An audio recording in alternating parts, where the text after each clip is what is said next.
Hello, I'm Tommy Moore from the Bartitsu Lab, and in this very quick video I want to discuss something I've spotted with many reality-based systems and being taught by many reality-based coaches, even very high-ranking reality-based coaches. One of the things I'm spotting is that when people are teaching preemptive striking, and preemptive striking is very, very important to your skills, many people are focusing on the dialogue, the position of their hands, and the type of strike they do. So they get good at the verbal pattern, they get good at trigger words or trigger movements, they get good at awareness, and they get good at delivering a strike. Palm, elbow, nut, knee to the bollocks, whatever their preferred preemptive strike is.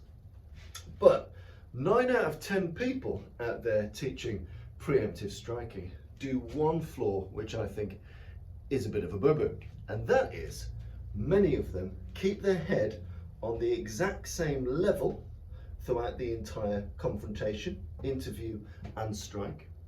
So they keep it on the same level, so not lower, and they keep it in the same plane, so they don't move to the left or to the right. Now my problem with that, as anyone that's done combat sports knows, is that when you go to hit someone, even the spazziest of spazzes will try and hit where your head used to be.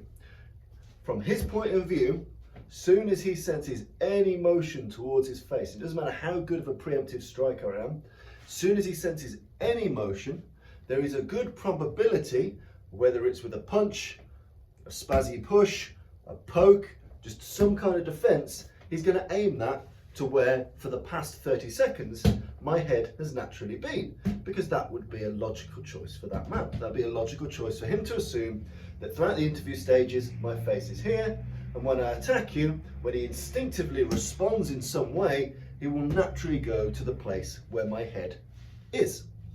My worry and my concern with many people that practice and preach preemptive striking is they do all this stuff and they strike keeping the head in the exact same position. So if Bob over here decides at that motion, as soon as he sees you move, throw a haymaker, we're going to end up in a situation where he might hit me first if he's faster. Even if he hits me second, he might hit me more effectively, or at the very least he's going to jam up something that I do, because I've kept my head in the same plane, so something is going to go towards my face. So I would really earnestly encourage you to make sure that when you're practicing your preemptive striking, get very good at shifting your head the fuck out of dodge. So as we move here, let's imagine I'm doing my interview phase. Why would I stay in Bob's kill box? Why would I stay between his shoulders? You see so many RSBD people stay very square on. And at this moment, I've got 2 solid weapons. I've got more, but let's just say 2 for now. 2 solid weapons. He's got 2 solid weapons. And it's like World War I. My howitzers are pointing at him, and his howitzers are pointing at me.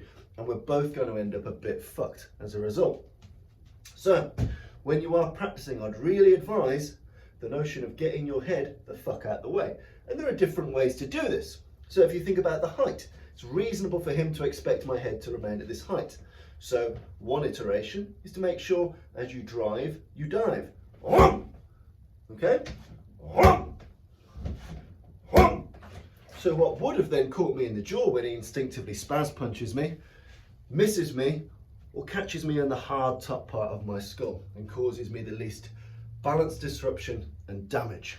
So being able to go preemptively down while striking with gravitas is really important.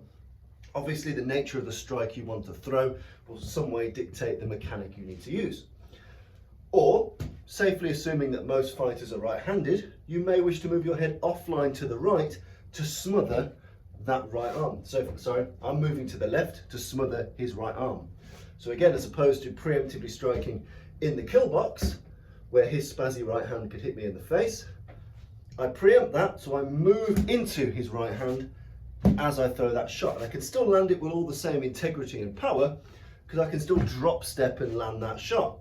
So again, as opposed to just preempting straight up the front, I move over here. So I move towards my left, his right. So I smother his right hand, I get my strike in, and importantly, no matter what hand he spazzes with, where he perceived my head to be originally, it is no longer there. So again, Here, of course I can strike, but only if I've got the speed and surprise advantage. And sometimes you don't have nearly as much of a jump on that opponent as you think you do. If I move my head at the same time, I step, I change the height, and I change the direction of my head, he has to manually orientate himself. You know, if you are familiar with the OODA loop, he needs to orientate him first. Before he can decide to do anything else, he needs to think, where the fuck has that ginger bloke's head just gone? He needs to orientate that, so he either miss instinctively or he needs to reorientate himself, which gives me time to batter the fuck out of him. So again, preemptively, get out of the habit of just staying in the kill zone. Don't point your howitzers at each other. Either drop and smash, move laterally, left or right and smash. So smother the left arm, smother the right arm, or smother the left arm. And whether you want to do that because you want to get around the back, turn around the opponent, just escape after you've landed that first smash. And indeed, even if you want to fuck off, so even if this is an encounter where you just want to get the eyes and be gone, if you feel like you've just got enough range to chance that shot and get the fuck gone, get the fuck gone. So when I do that, either move in or move out. You know, I don't want to keep my head in the same place. You know, think of it like Mike Tyson. Move, hit, move. Move your fucking head, hit, and then move your fucking head again, because if you haven't put him out, he'll soon orientate himself and move those howitzers towards wherever the fuck you are.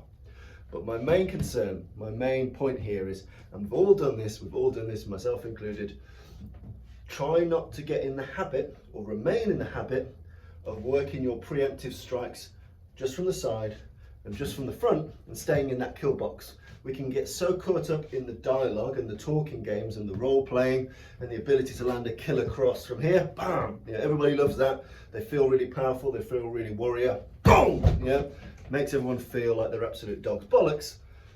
The problem is that he also has arms and will probably want to take my face off too.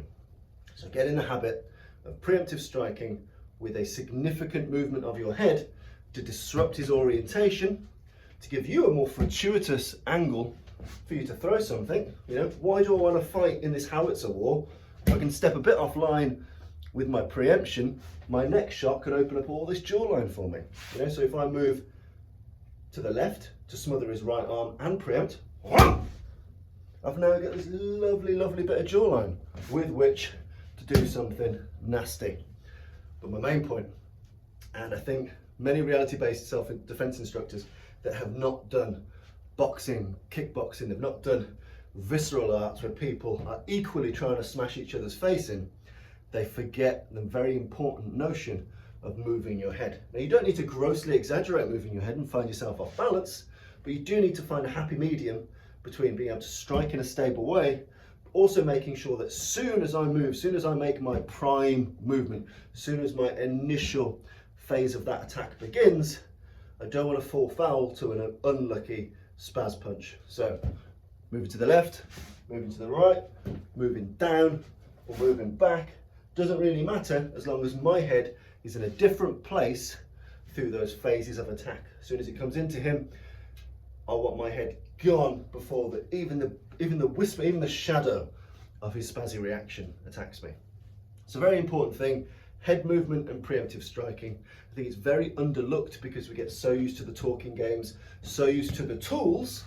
You know, the tools are, I could do a power slap, I could do a hook, you know, I could put my thumb in his eye, I could do all these things. We get so obsessed by the drill bit, we forget the notion of getting our head the fuck out of dodge. And if you look at a system like Fairbairn's combative systems, there are no real covers and there are no blocks.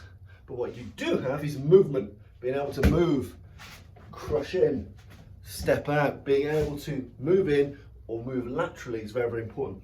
Always move your head, move, hit, move. Simultaneously move and hit. Keep him guessing, keep him reorientating, and make sure you give yourself the best platform to chin that.